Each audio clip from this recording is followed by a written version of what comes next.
Hey there, welcome to the Fix My UX workshop. For a while now, I've been planning to dive into LinkedIn's user interface. Like other social media networks, in my opinion, the user interface of LinkedIn doesn't respect the time and effort people spend using it, and doesn't give us the proper tools to win.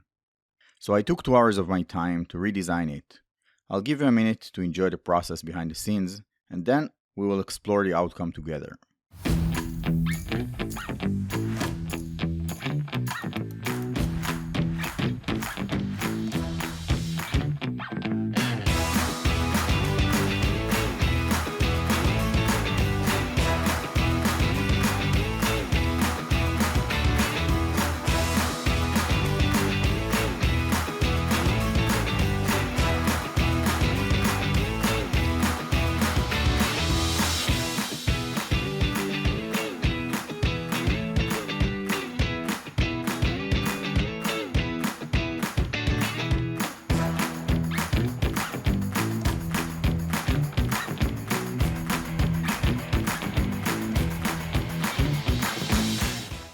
So here you can see the before and the after following my design process.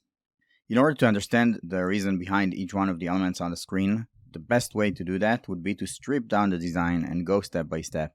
Designers call this process progressive disclosure. Let's start at the top header.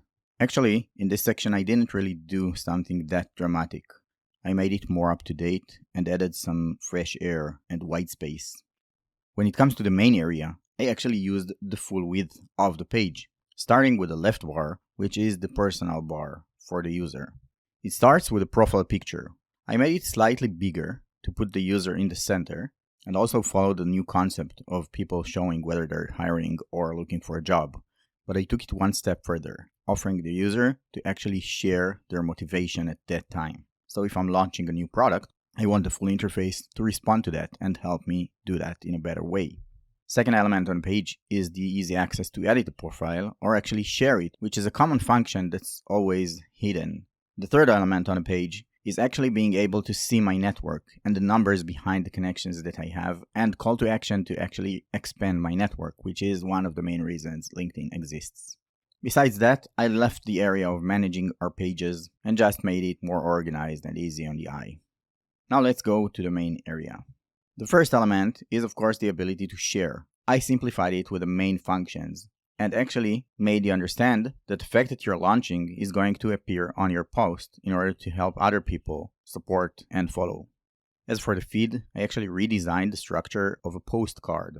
First of all, besides the name and the title, I made you understand what's the main motivation behind this user profile.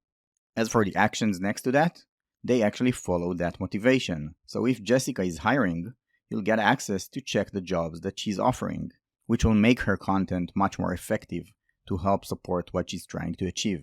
When it comes to Jason, you see that Jason is open to work, and besides following him, you can actually send an offer, which is what Jason is expecting from you. When it comes to the right bar, the motivation of the right bar is to help you promote your business or your personal brand. So if you're launching a product, let's show you other people who are launching as well in order for you to connect with them and share some tactics. The next element is a section that actually supports the motivations of LinkedIn and offers the main functions that they would like to promote for that person who's launching a product. Both of the sections, the top one and this one, can actually change according to your motivation, and then we're left with a recommendation to follow. If you'll pay attention, you'll see that each one of the areas has its title. The titles help the eye navigate across the screen. And since this is a professional interface, the titles don't need to be too big, but they do need to exist in the page in order to help us get directly to the place we need. Last thing on the page is the messaging element. I actually played quite a bit with it until I understood that it should actually be as simple as possible. The outcome of all of that is that you can see the before and after. The last question left to ask is, where would you like to spend your time? I'd prefer this one. So this was my design for LinkedIn. Thanks for watching, and see you next time on Fix My UX.